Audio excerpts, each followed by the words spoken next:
अस्सलाम वालेकुम viewers, welcome back to my YouTube channel. उम्मीद करती हूँ कि आप खैरियत से होंगे। आज जो रेसिपी मैं आपके साथ शेयर करने जा रही हूँ वो बनाने में बहुत ही आसान और खाने में बहुत ही लजीज है। तो चलें आज की रेसिपी बनाना शुरू करते हैं। तो व्यूअर्स, अगर अभी तक आपने हमारे चैनल को सब्सक्राइब नहीं किया तो जल्दी से सब्सक्राइब करें और सामने दिए गए बेल आइकन का बटन प्रेस कर लें ताकि हमारी हर आने वाली वीडियो का नोटिफिकेशन आपको मिल सके। तो चलिए व्यूअर्स, आज की रेसिपी बनाना शुरू करते हैं। तो व्यूअर्स, हमने 1.5 किलो चिकन लिया है। ये देसी चिकन है तो इसलिए हम इसको प्रेशर कुकर में डाल के पकाएंगे। तो हम इसके लिए हमने 3 प्याज ली थी दरमियाने साइज़ की, वो डाली है इसके अंदर। और इसके बाद हमने लहसुन लिया था वो डाला है इसके अंदर। और इसके बाद हम इसके अंदर टमाटर 2 दरमियाने साइज़ के काट के रखे हुए थे वो ऐड कर दिए हैं।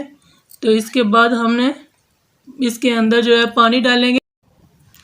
तो व्यूअर्स, अब हम इसके अंदर पानी शामिल कर देंगे। तो पानी हमने ज़्यादा ही थोड़ा डाला है इसलिए कि ये देसी मुर्गी है और ये गलने के लिए ज़्यादा वक्त लेती है, तो इसलिए हमने इसमें ज़्यादा पानी डाला है। इसके बाद हम इसके अंदर मसाले शामिल करेंगे। सबसे पहले हमने नमक शामिल किया, उसके बाद हमने लाल मिर्च शामिल कर दी है।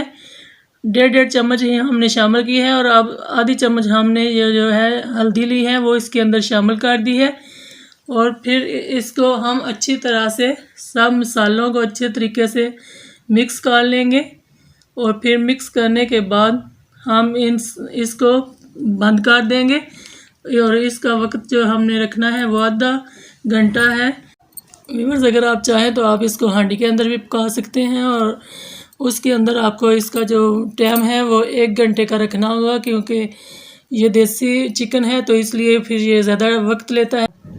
तो व्यूअर्स, जैसा कि आप देख रहे हैं हमारा चिकन बहुत ही अच्छे से पक कर तैयार हो चुका है। अब हम एक बर्तन में इसे भून लेंगे। अब हम चूल्हे पे कढ़ाई रख लेंगे और इसमें 1 कप घी शामिल कर लेंगे। आप चाहें तो ऑयल का इस्तेमाल भी कर सकते हैं, लेकिन घी का इस्तेमाल खाने को मज़ीद लजीज बनाता है।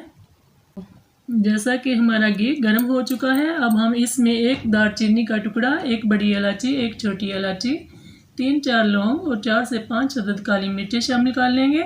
इसके बाद हम इसमें अदरक लहसुन का पेस्ट शामिल कर लेंगे। इसकी खुशबू खाने को और ज़्यादा खुशबूदार और मज़ेदार बना देती है।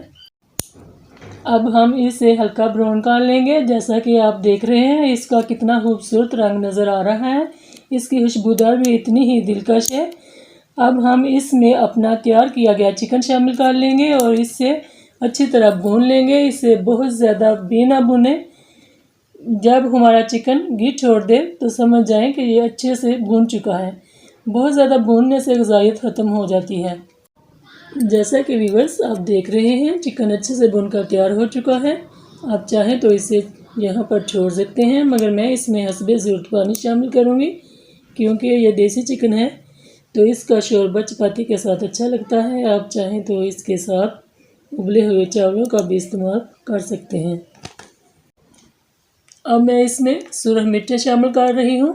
आप चाहें तो सब्ज़ मिर्च का भी इस्तेमाल कर सकते हैं, मेरे पास इस वक्त यही थी। इसके बाद इसमें खुश्क धनिया शामिल कर लेंगे और इसके साथ ही पिसा हुआ गरम मसाला शामिल कर लेंगे। ये खाने को मज़ेदार खुशबूदार बनाता है। इन सब चीज़ों को डालने के बाद हमारा खाना देखने में ही बहुत ही मज़ेदार लग रहा है। अब हम इसे हल्की आंच पर ढक कर रख देंगे ताकि इसका शोरबा अच्छे से पक जाए।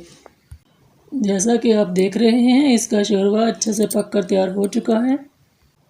अब हमारा सालन जो पक कर तैयार हो चुका है, खाने के लिए बिल्कुल तैयार है।